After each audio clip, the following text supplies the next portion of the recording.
السلام عليكم. في الفيديو ده هنشرح كل شيء يخص الغرف والطلبات بالتفصيل. اتكلمنا في الفيديو اللي فات عن العميل لو أول مرة يجي للنظام وعايز يسجل بياناته هنعمل ايه. انما في الفيديو ده العميل بياناته متخزنة بس عايز يبدأ يستهلك من الباقة بتاعته، يخش كعميل يومي، يبدأ يطلب طلبات، ونعرف جميع الحالات اللي ممكن تواجهنا مع العميل. تمام. طيب لو العميل عايز يبدأ يجي يستهلك من الباقة بتاعته، أنا بخش على الغرف وبسأل العميل أنت عميل يومي ولا عميل باقة. لو العميل عميل باقة بخش على الغرف العادية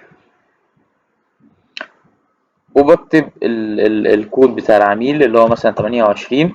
بيقول لك إن العميل عليه ديون 100 جنيه بس عادي، هدخله برضو. العميل اتبقى له 3 ساعات ما فيهاش مشكلة، عليه ديون 100 جنيه تمام.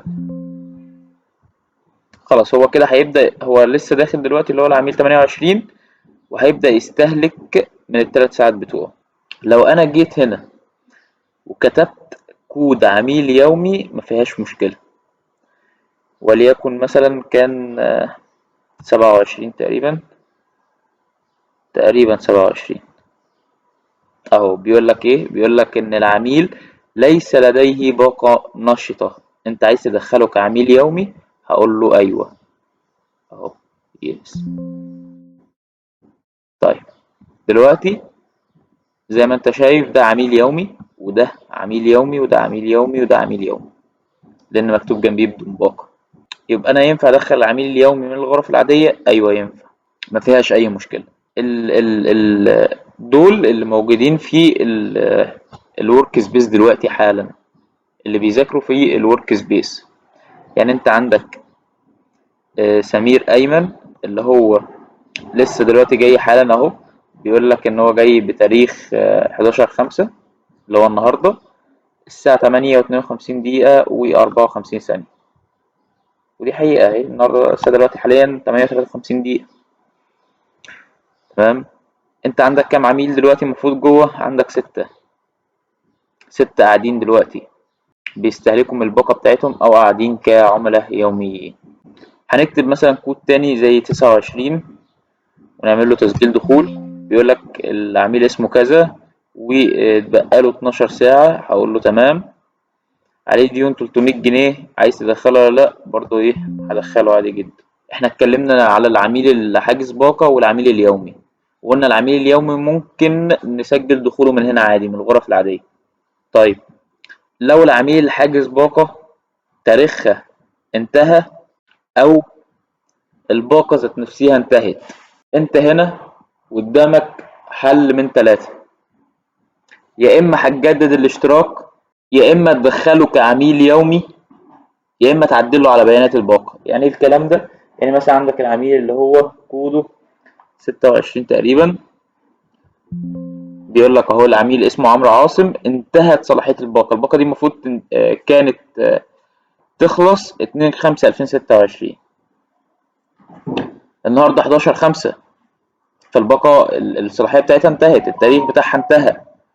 طيب فاحنا قدامنا حل من ثلاثة: اسأله انت عايز تجدد الاشتراك، لو قال لي ايوه هروح اعمل تجديد اشتراك زي ما كنت موريك في الفيديو اللي فات. لو عايز يخش كعميل يومي هروح ضاغط على اوكي وادوس على يس، هيبدأ يخش كعميل يومي ويبدأ يتحاسب على الساعات اللي هو قعدها. الخيار التالت برضو علمته لك في الفيديو اللي فات، اللي هو تخش تعدل على بيانات الباقة، تزود له يوم زيادة. المهم احنا هندخله كعميل يومي دلوقتي اهو. العميل اهو قاعد بدون باقة، عمرو عاصم. طيب دي حالات تسجيل دخول. لا، في حالة كمان، ممكن العميل يبقى حاجز عندي باقة وادخله كعميل يومي عن طريق ان انت تدوس على الغرف وتدوس على الغرف اليومية وتحط كود العميل اللي حاجز باقة. يعني مثلا العميل اللي كوده مثلا 8 ممكن يكون بيقول لك المتبقي من الباقة بتاعته مثلا 0. لا، انا عايز عميل يبقى ليه باقته شغالة. يعني ايه يا جدعان؟ اي حد اهو المتبقي 20 ساعة. العميل ده هو عليه ديون، ان العميل ده عليه ديون 200 جنيه، متبقي من الباقة بتاعته 20 ساعة، وهو مش عايز يستهلك من الباقة بتاعته النهاردة، ممكن تدخله كعميل يومي. هخش على الغرفة اليومية واحط كود العميل وادوس على تسجيل الدخول، هيدخله كعميل يومي. تمام، بيقول لك العميل كذا عليه ديون قبل كده، عايز تدخله؟ عايز ادخله. خلاص تمام.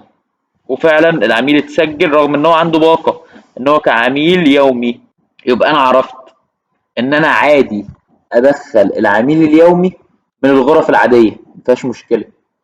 بس لو عملت العكس ودخلت عميل باقة في الغرف اليومية، هيسجله كعميل يومي والباقة بتاعته محفوظة. يعني ايه الباقة بتاعته محفوظة؟ يعني انا ممكن اجي على علياء، اعمل لها انتهاء جلسة،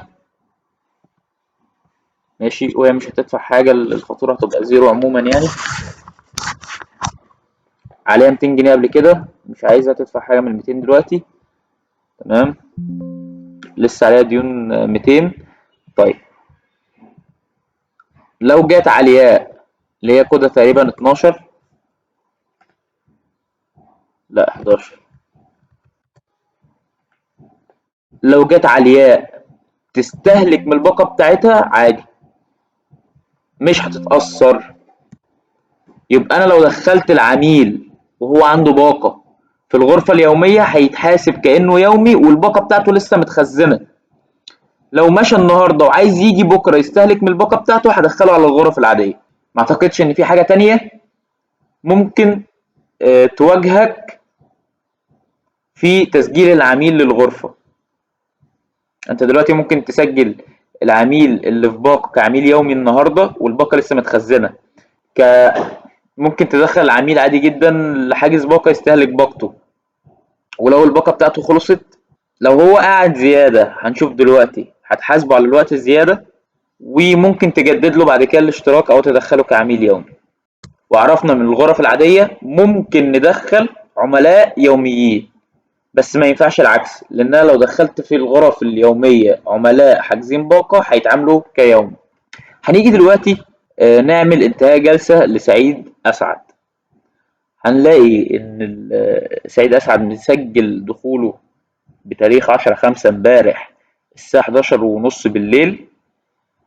يعني احنا حاليا بنتكلم في 9 ساعات ونص، اتبقى له بالظبط 3 ساعات، وبالتالي هو استهلك اكتر من الباقة بتاعته، فهيتحاسب على الباقي يومي. تمام، هنعمل انتهاء جلسة اهو. دي الفاتورة اللي بتطلع لك، بيقول لك ان هو قعد بالظبط 6 ساعات و39 دقيقة زيادة. سعر الساعة ب100 جنيه، انت اللي بتحط عندك في السيستم سعر الساعة للعميل. تمام، فيبقى كده المفروض هو هيدفع 665 جنيه. لو انت شايف ان 665 جنيه عليه ديون قبل كده 30 جنيه، فيبقى 695. لو انت شايف ان 665 مبلغ كبير شوية وعايز تعمل له خصم، ممكن تعمل له مثلا خصم على ال 65 جنيه، وهو هيدفع 600 دلوقتي، فيبقى لسه عليه ديون 30 جنيه.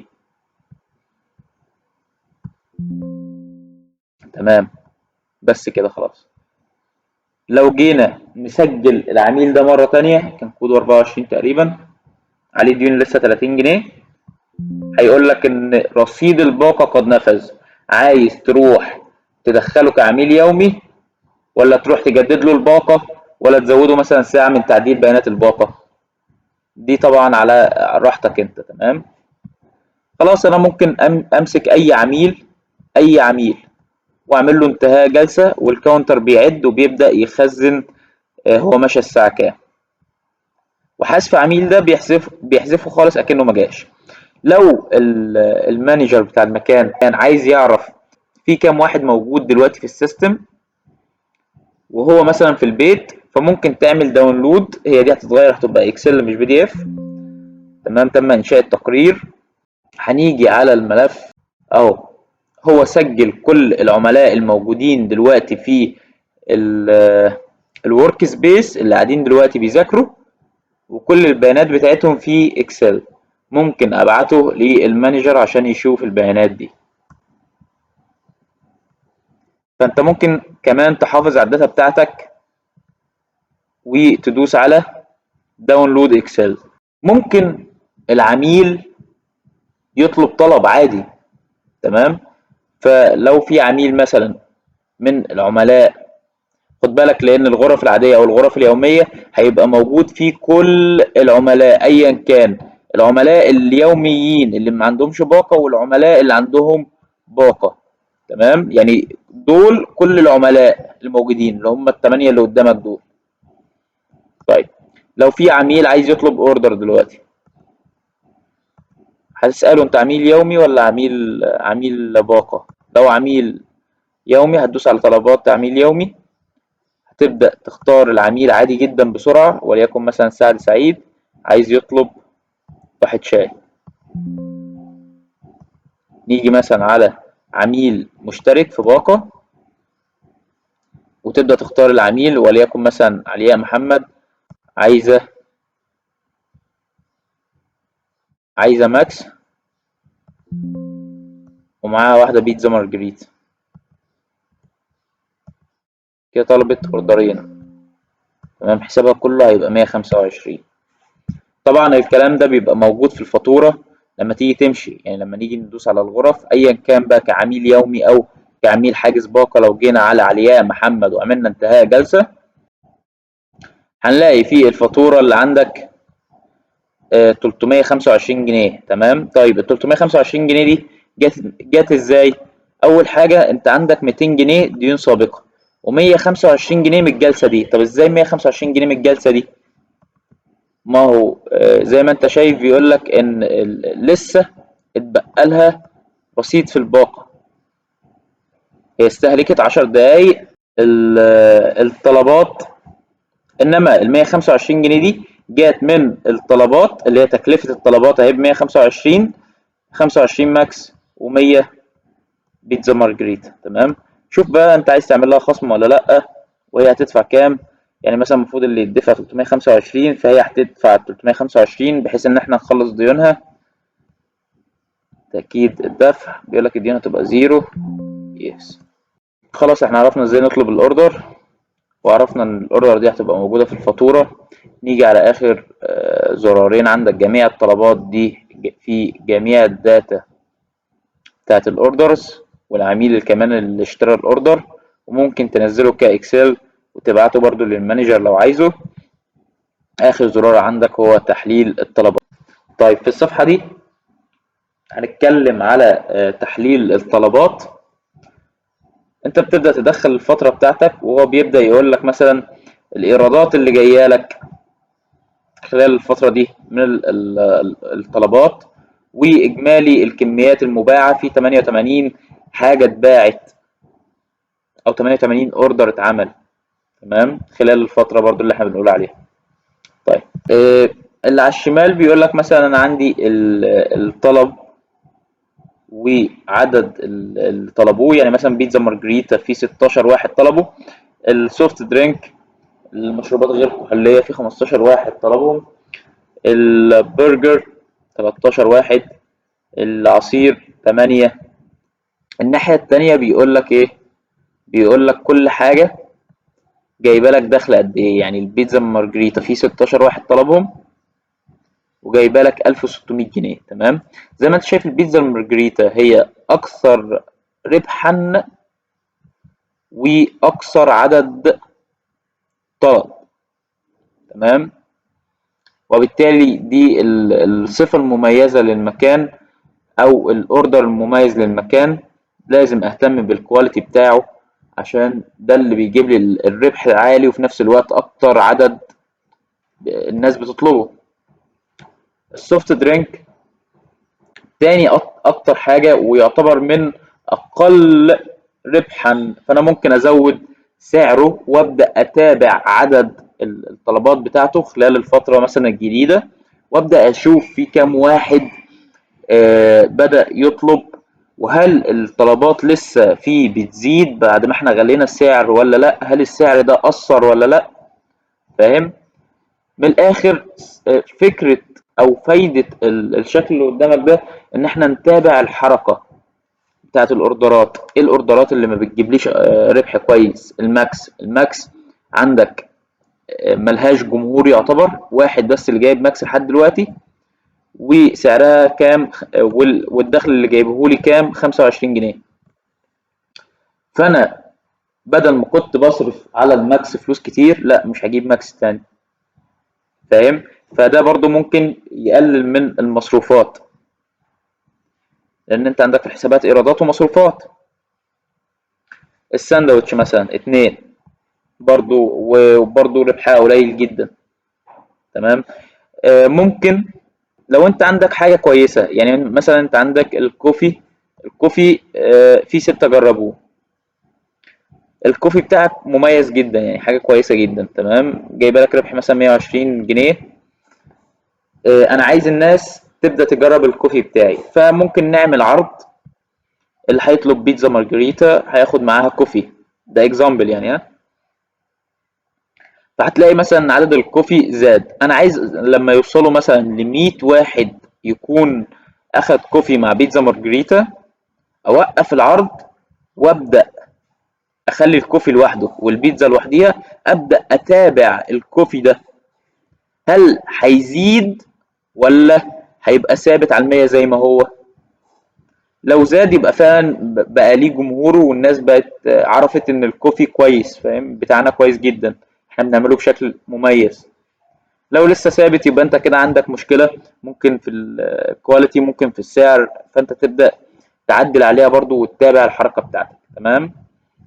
بس ده كان تحليل الطلبات.